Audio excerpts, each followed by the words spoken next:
नमस्कार। आज हम एक बहुत ही दिलचस्प विषय पर बात करने वाले हैं।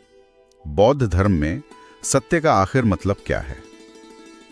अक्सर जब हम ये शब्द सुनते हैं, सच्चाई या ट्रूथ, तो मन में आता है कि कोई एक तयशुदा अंतिम बात होगी, है ना, जिसे बस मान लेना है। लेकिन जब हमने इस पर गौर किया तो पता चला कि बौद्ध नजरिया इससे काफी अलग है। ये जानने और अनुभव करने पर कहीं ज्यादा जोर देता है, मानने पर शायद उतना नहीं। हाँ, बिल्कुल सही कहा आपने। बौद्ध परंपरा में सत्य, जिसे पाली में सच या संस्कृत में सत्य कहते हैं, वो किसी बाहरी अथॉरिटी या मान लीजिए किसी किताब से आई हुई कोई फाइनल घोषणा नहीं है। इसकी जड़ें जो हैं वो व्यक्तिगत अनुभव में है, मतलब खुद के एक्सपीरियंस में। शायद इसका सबसे अच्छा उदाहरण हमें कालामा सुत्त में मिलता है। आपने सुना होगा। हाँ, कालामा सुत्त। उसमें वो कहते हैं कि सुनी सुनाई बातों पर मत जाओ। बिल्कुल। बुद्ध वहाँ लोगों से साफ कहते हैं कि देखो, किसी बात को सिर्फ इसलिए मत मान लो क्योंकि वो किसी पवित्र ग्रंथ में लिखी है या तुम्हारे गुरु ने कह दी है या फिर वो पीढ़ी दर पीढ़ी चली आ रही है, बल्कि जब तुम खुद अपने अनुभव से, अपनी समझ से ये जान लो कि हाँ, ये चीज़ कुशल है, नैतिक है, तुम्हारे और दूसरों के भले के लिए है, बस तभी उसे अपनाओ। तो ये पूरा रास्ता ही आत्मजांच पर, सेल्फ इंक्वायरी पर आधारित है। अच्छा, तो ये तो पूरी तरह से खुद की पड़ताल और अनुभव पर निर्भर करता है। ये वाकई काफी अलग सोच है पारंपरिक विचारों से।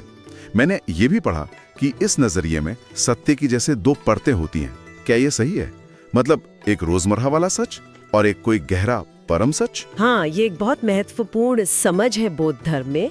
इसको दो सत्यों का सिद्धांत यानी द्वे सच्चानी कहते हैं। पहली परत है पारंपरिक सत्य। इसे व्यवहारिक सत्य या सम्मति सच भी कहते हैं। ये हमारी रोजमर्रा की भाषा है, दुनिया को समझने का हमारा तरीका। जैसे हम कहते हैं मैं, तुम, ये कुर्सी रखी है, वो चल रहा है। ये सारी बातें व्यवहार के स्तर पर बिल्कुल सच है और दुनिया में जीने के लिए, बातचीत करने के लिए जरूरी भी है। इनके बिना तो काम ही नहीं चलेगा। ठीक है, हाँ, ये तो समझ आता है, हमारी आम भाषा और समझ जो रोज काम आती है। लेकिन फिर वो दूसरी परत क्या है, परम सत्य, वो क्या चीज है? हाँ, तो दूसरा है परमार्थ सत्य या परमत्थ सच। ये चीजों की आप कह सकती हैं असली प्रकृति है, भाषा और हमारी जो कॉन्सेप्ट्स हैं उनके परे।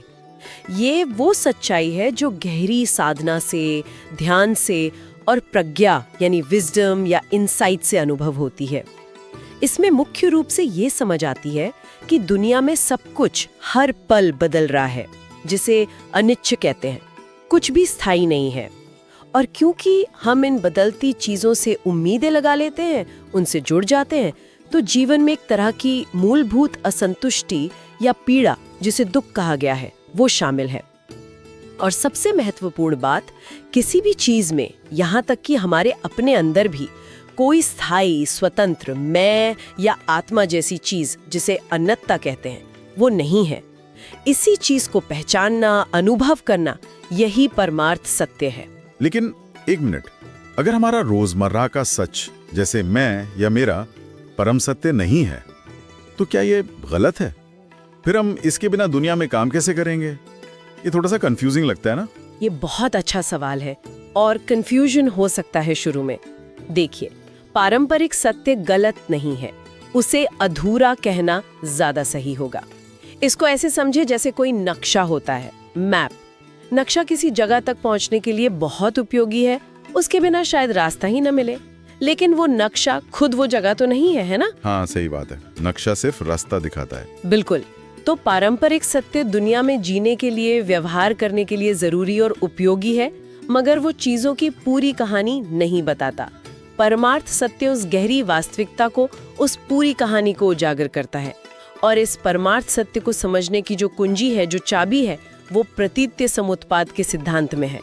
इसे पाली में पटिच्च समुत्पाद या अंग्रेजी में डिपेंडेंट ओरिजिनेशन भी कहते हैं। प्रतीत्य समुत्पाद, ये क्या है? ये शब्द थोड़ा भारी लग रहा है। हाँ, शब्द शायद नया लगे, पर इसका मतलब बहुत गहरा और एक तरह से सरल भी है। इसका सीधा सा मतलब है कि कोई भी चीज अपने आप में अकेली खड़ी नहीं है, वो आइसोलेशन में मौजूद नहीं है। हर घटना, हर वस्तु, हर विचार, सब कुछ किन्हीं कारणों और परिस्थितियों के मिलने से ही पैदा होता है। सब कुछ एक दूसरे पे निर्भर है, एक बड़े से जाल की तरह जिसमें हर धागा दूसरे से जुड़ा हुआ है। कुछ भी स्थायी या स्वतंत्र नहीं है, क्योंकि जिन कारणों और परिस्थितियों से वो बना है वो खुद ही लगातार बदल रहे हैं। बुद्ध ने मध्यम निकाय में कहा भी है, जो प्रतीत्य समुत्पाद को देखता है वह धम्म को देखता है। अच्छा, धम्म यानी सत्य या धर्म। हाँ, तो इस परस्पर निर्भरता को, इस इंटरकनेक्टेडनेस को समझना ही एक तरह से सत्य को समझना है। ये कोई सिर्फ थ्योरी नहीं है, बल्कि ये हकीकत के काम करने का तरीका है, रियलिटी का ऑपरेटिंग प्रिंसिपल है। वाह, सब कुछ जुड़ा हुआ है और सब बदल रहा है। तो क्या इसका मतलब ये हुआ कि किसी विचार या सिद्धांत की सच्चाई इस बात से तय होती है कि वो इस समझ के कितना करीब है और हमारे जीवन पर उसका क्या असर पड़ता है? जैसे वो डॉक्टर वाला उदाहरण था, उसकी बात तभी सच मानी जाएगी जब उसका डायग्नोसिस सही हो और इलाज से मरीज ठीक हो जाए। बिल्कुल सही पकड़ा आपने। बौद्ध धर्म में सत्य का पहलू बहुत बहुत प्रैक्टिकल है, बहुत व्यवहारिक है। किसी भी विचार को, किसी भी विश्वास या सिद्धांत को परखने की कसौटी यही है, क्या इसे अपनाने से, इस पर चलने से हमारे मन में लोभ, द्वेष और मोह यानी भ्रम या अज्ञान कम होते हैं या बढ़ते हैं? क्या यह हमें दुख और उलझन से निकालने में मदद करता है या हमें और फंसा देता है? बुद्ध ने बार बार इस बात पर जोर दिया कि उनका उद्देश्य कोई फिलॉसफिकल डिबेट जीतना नहीं है, बल्कि दुख से मुक्ति का एक प्रैक्टिकल रास्ता दिखाना है।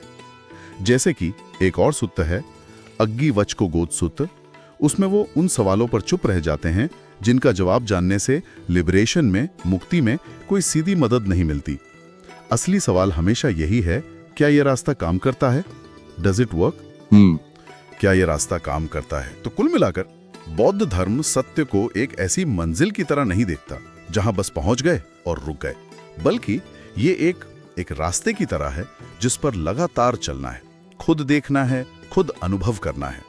ये नजरिया तो हमारे सोचने के तरीके को वाकई बदल सकता है। और यहीं पे शायद सोचने के लिए एक सवाल छोड़ सकते हैं हम सबके लिए, कि हम जिन विश्वासों और विचारों को अपने जीवन में सच मानकर चलते हैं, क्या हमने कभी उन्हें इस कसौटी पर परखा है कि वो हमें उलझा रहे हैं या सुलझा रहे हैं, हमारे दुख को कम कर रहे हैं या बढ़ा रहे हैं?